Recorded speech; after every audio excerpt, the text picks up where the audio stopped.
Engeri nnyingi nnyo ze tusobola okulwanyisaamu ekifuba. Muno nga mulimu osobola okukozesa entangawuuzi, enniimu wamu n'omubisi gw'enjuki. Okusookera ddala okikola atya? Osobola okufuna entangawuuzi y'emu n'ogiwaatako akakuta n'ogisa, bw'omala n'ogiteeka ku kasengejja n'oginyiga n'oggyamu juyisi oyo. N'omala n'osaliramu n'okamuliramu mu juyisi oyo enniimu ng'emu. Bw'omala n'oteekamu akajiko kamu akatono ak'omubisi gw'enjuki n'otabula.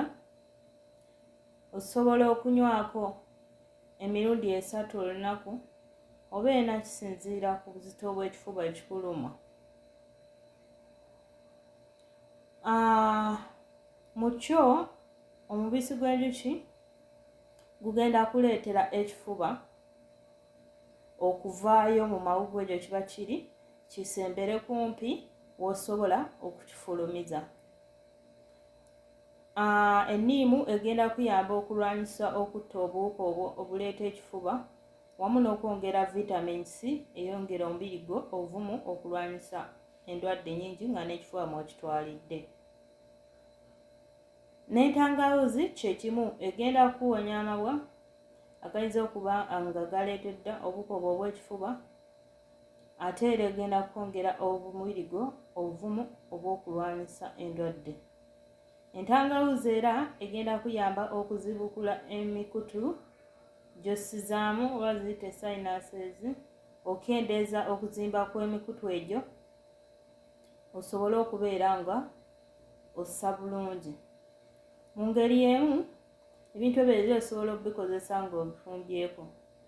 Osobola okufuna amazzi go agookya ng'ogafumbye bulungi gayidde, n'osaliramu entangawuuzi yo katugezeemu, n'omala n'okamuliramu enniimu y'emu, then weebikkakkana ne biwola n'oteekamu omubisi gw'enjuki. Oba oyinza obutateekamu mubisi gwa njuki n'obinywa nga byokya, n'oteekamu omunnyo mutonotono. Naye bw'oba nga oyagala oteekamu omubisi gw'enjuki, birinde biwole, lwansonga omubisi gw'enjuki bw'ogugatta ku kintu ekyokya ate gufuuka gwa bulabe, gufuuka gwa butwa. So nja kuba nkuleetera engeri ndala nnyingi nnyo ez'okwejanjamu ekifuba ng'okozesa emmere wamu n'obutonde. Weebale nnyo, weebalire ddala. Weerabira subscribinga ku YouTube channel yange, ritahnakiorganichealthug.